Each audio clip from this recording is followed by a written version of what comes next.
Good morning, everybody. This is Danny from Deep South Homestead. We're in our English peas today. We're going to call these our miracle peas this year because literally the freeze hit them and almost destroyed them. Matter of fact, we pulled up one whole row because it just killed them to the ground.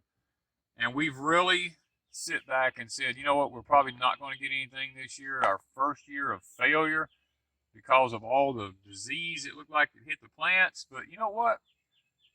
I just happened to drive by a couple of days ago and make a check on them just to see what they were looking like. And because I've seen all these white blooms. Guys, this time of the year, we're normally finishing up our English peas because it's starting to get warm and they die. But because of the cool weather hanging around longer this year, these things are actually just now beginning to bloom. And it's, now the bottom part of the plants look horrible where the freeze hit them. You know, they're still all rolled up and everything, and it's caused a disease to get in them. But the top parts are looking awesome. The only thing that we worried about is the fact that it's going to be in the high 80s for the next week here, and English peas don't like heat and humidity. So we may or may not get more out of them. I don't know. They're loaded with beans right now. We got a picking this morning. This is a 2-gallon pail. We got about a gallon, which is way below average for us. But this year, we're so thankful just to have this. It's a start. We'll put these in the freezer, and we'll save them until we get some more, enough to do a canning. And then we will can them and put them up in jars where they'll be permanently held for us. But, guys, don't give up.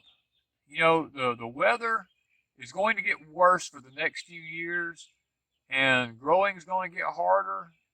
But just because something don't look good, don't give up on it because it can still pull out in the end and actually produce. We're thankful that the good Lord was good to us and allowed that to happen. It just it amazes us. Now our potatoes did that this year. They done the same thing. They were all killed back. We cut them off. We replowed them, fertilized them, and they've all come up. Our sweet corn is only about this tall. I'll say 8 inches. We just laid it by for the second time. Put ammonia to it.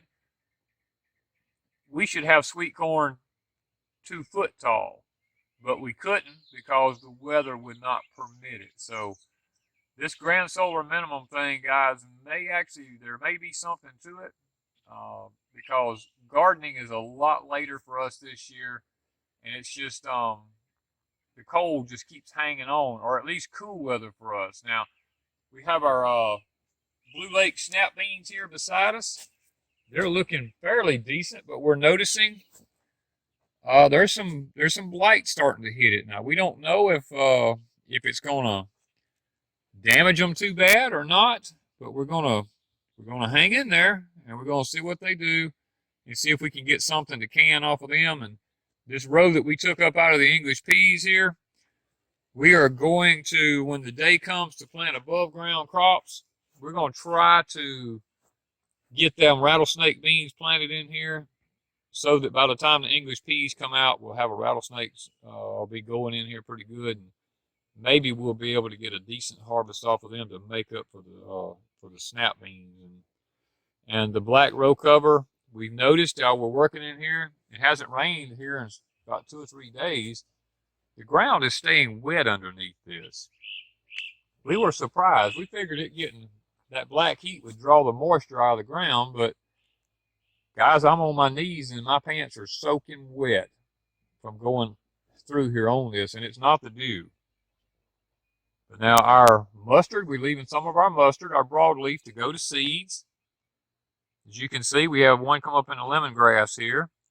We're going to save and seed from it. And on the other end of the garden down yonder in the English peas, we have several more that's actually flowering out down there pretty good. There's nothing else here for them to cross-pollinate with, so we're going to probably be saving seed from them this year.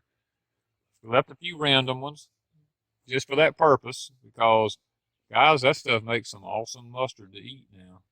So we just want to take y'all along here and show you how that sometimes when things seem like they're really not going to work out for you, they do work out really, really good. When things seem like everything is lost, don't give up, because God is still good all the time. And if He wants to make this come out and He wants to make this work for you, then He can do it.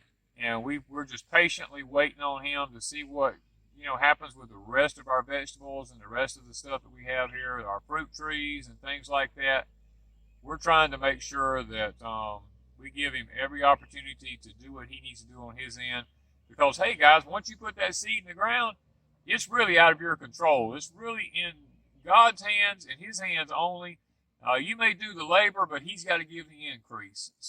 Thank you for following along with us, guys, as we showed you our English peas here that we've called our miracle plants, how that they pulled out of being completely almost killed by the freeze and rejuvenating themselves and coming up and actually starting to produce and being a blessing to us here. So, guys, thank you for following us throughout this journey, and thank you from Deep South Homestead.